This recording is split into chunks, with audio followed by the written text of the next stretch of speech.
What's up everyone, Mandy here from On The Go, and today I'm going to show you guys how we dehydrate microgreens and then use them in a homemade bison jerky recipe. So stay tuned for the video.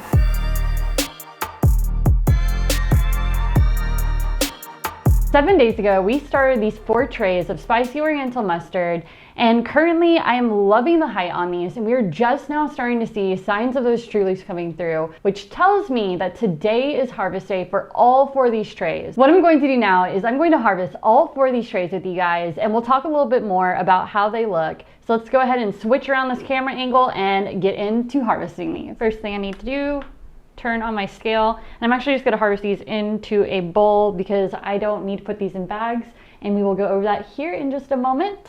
But first, let's get to harvesting. Ooh, these look so good. Look at those. Those are beautiful. I'm loving the white stem on these. Smell good too.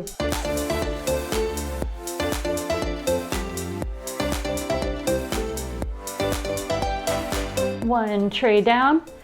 And it looks like on our first tray, we got 157 grams and the crop looks beautiful. On to the next tray. Oh, these look so good. Once again, looking beautiful.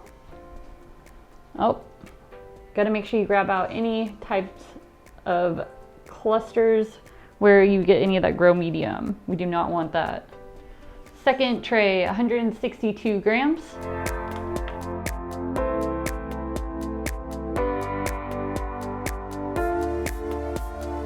Third tray finished. And it is time for the final tray. Oh, on that last tray, I don't know if I said it, but it was 174 grams.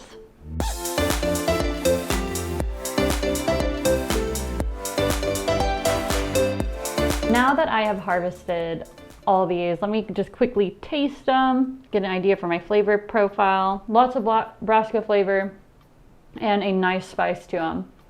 These are gonna be awesome for what we're gonna be using them for. Now that I have harvested all 4 trays of my spicy oriental now that I have harvested all 4 trays of my spicy oriental mustard, I'm going to meet you guys in the kitchen, and I'm going to show you guys one of the ways that we like to save our microgreens and keep them the most nutrient dense that we possibly can while turning them into a value-added product. I'll see you guys in there in just a second. You've harvested and now you have a ton of microgreens, and you may not eat them in time or even sell them in time, and you're probably wondering, what do I do with them at this point? Well, this is a great time to invest in a dehydrator because you can actually take your microgreens, dehydrate them down, and you can either reuse them later in things like soups and everything, or you can actually turn them into your own spices, which is so much fun. And the great thing about a dehydrator is, unlike cooking them, you're actually not going to lose the nutrients in them, which I think is really cool, because that's the great thing about microgreens is they do have a ton of nutrients and you want to keep those. So what I'm about to show you is one of our favorite ways to use our dehydrator, and then we're going to tell you guys a fun way to actually take those dehydrated microgreens,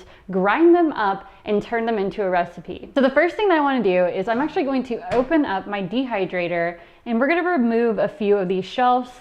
So I'm going to keep this one here. I'm going to take out that. Next one. Next one. And bam. So I'm just going to leave 2 shelves in here because that will be perfect for what I'm using it for. And now we can begin stacking our microgreens onto this tray. Whenever you're doing microgreens, if you have a dehydrator that works really well, you can actually stack them up pretty hefty like this. I wouldn't recommend that for all dehydrators though, because some will actually take a lot longer to begin dehydrating them. But I know for a fact that this one does a great job, and I'm able to stack these a little bit higher than I normally would. I have now put my microgreens on my first rack here, and I stacked them up pretty good. I left the back edge a little bit clear just because that's the part that's near the fan. I don't want these getting sucked in there, that would suck. But this is the perfect amount for this particular dehydrator. So now that I have done that to the first one, I'm gonna take my other rack that's in there and do the exact same thing. But now this one's gonna go into the dehydrator while we wait for me to finish the other rack. And I'm putting that on my second shelf. I finished the second rack. Now this one is stacked full of my microgreens. I'm going to put this one on the second from bottom shelf, And now what we need to do is make sure your dehydrator is plugged in. Forgot to plug mine in. Now that I've gotten both of my shelves filled with my microgreens, I'm gonna close up my dehydrator. We're gonna turn this on, I'm going to set my temp to 158 degrees. And then I want to do my time for 4 hours. I do have a little bit of microgreens left over my bowl. I'm actually going to save these so that way I can use them fresh in a salad later tonight. But if you want to add more microgreens into your dehydrator and dehydrate all of them, you can absolutely do that. This is such a great way to condense these down, save a lot of space, and that way you have microgreens to use any day of the week, which is great. So see you then.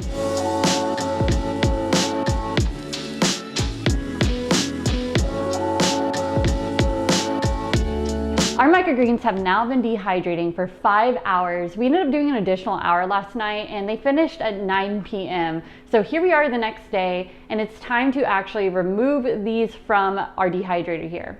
So what I'm going to do is I'm going to pull mine out, and at this point, if you want to, you can just shove these straight into a jar like we did here, or you can take them and do what we're about to do, which is we're going to take these and transfer them directly into our blender where we're going to grind them up into a powder. So let me go ahead and do that. I'm going to go ahead and blend these off camera so that way you don't have to listen to the very loud noise of our blender. I've now blended up all of my microgreens and I'm just going to transfer them into this jar. I'm thinking they should all fit in there. So let me go ahead and do that real quick. See all that powder, dust coming up.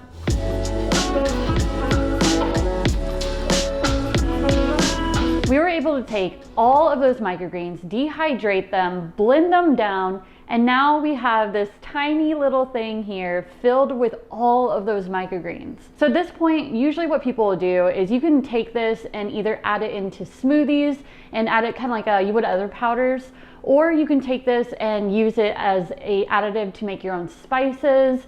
It's really sky's the limit here whenever it comes to dehydrated microgreens. What I'm going to be doing today is I'm actually going to take this, add it in with some other spices, and teach you guys how we like to make bison beef jerky using this dehydrator here and our microgreens. So I'll see you guys here on the other side of my kitchen in just a second for that recipe. For this recipe, you're gonna need 1/3 cup of soy sauce, 1/2 cup of olive oil, 1/3 cup of fresh lemon juice, 1/4 cup of Worcestershire sauce, 1.5 tablespoons of garlic powder, 3 tablespoons of dried basil, 1.5 tablespoons of dried parsley flakes, 1 teaspoon ground white pepper, 1 teaspoon fresh garlic, and 3/4 teaspoons of a hot sauce of your choice, which today we are going to be using this ghost pepper sauce because CJ and I love super spicy and this stuff is awesome. So first you want to grab your mixing bowl and let's just start by combining all of our liquids.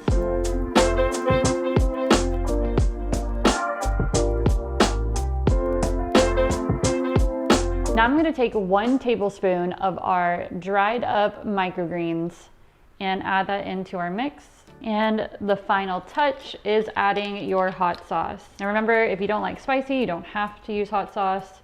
We love it. Now that all of our flavors are combined, we can start putting in our bison meat. I had CJ go through and cut this for me, and I'm just gonna take 1 piece at a time, make sure it gets super covered as I go from each piece to the next. Now that I have all my bison meat in this marinade, I'm gonna put this in my fridge for 12 hours. Remember, if you don't like something with a lot of flavor, I would not suggest soaking this for 12 hours. We like a ton of flavor with our beef jerky, so 12 hours is the perfect amount of time. If you want less flavor, just marinate it for a shorter period of time. I'd say probably about 4 hours is gonna be not so much flavor, but it is gonna be enough where it should taste really good. Anyways, guys, I'm really excited. I will see you guys tomorrow whenever we actually put this into our dehydrator back there.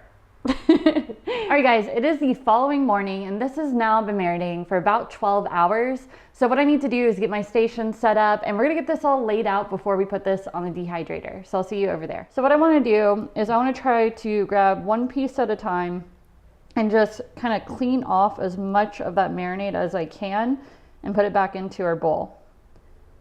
And then after I get it cleaned off, I'm just gonna take my piece of meat and set it aside for now. 1 eternity later. Now that we have most of the marinade cleaned off of the meat, and these are pretty laid out flat, what we need to do is begin putting them onto our drying racks. Whenever I'm doing this, I am gonna make sure that the pieces are nice and flat and we're not gonna overcrowd the rack. Now that we have all of our meat laid out flat onto our drying racks, we need to put them into our dehydrator.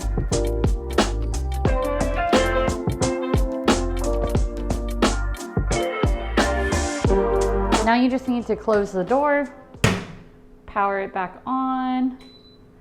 We're gonna do temperature 158, but we're gonna do it only for 3 hours. In 3 hours, I'm gonna come and check on this and see if I need to add any additional time or not. So I'll see you guys then. It has been 3 hours since our jerky went into our dehydrator, and the time has run out, and it means it is time to pull our jerky out of here and put it into a jar to store. Oh my God, it smells so good. Look at it. Now that is one full jar of bison jerky that we made ourselves using some of our very own dehydrated microgreens that we were able to add into this recipe. Now I think it's the time to finally give this a try, because I've been smelling this for the past 3 hours and our house smells so good. That is some amazing jerky. I'm gonna sit here in heaven for a minute.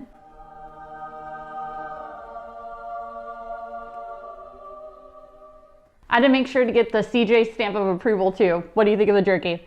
I think it is a very delicious jerky, Mandy. You have done a great job here. Yes.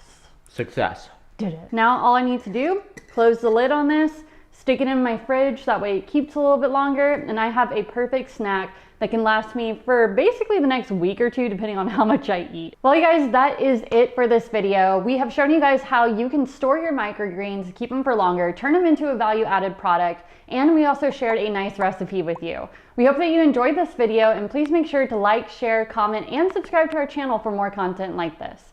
We have a Facebook and an Instagram that is at On The Grow Farms, a website that is www.onthegrow.net, and I hope you guys enjoy this video.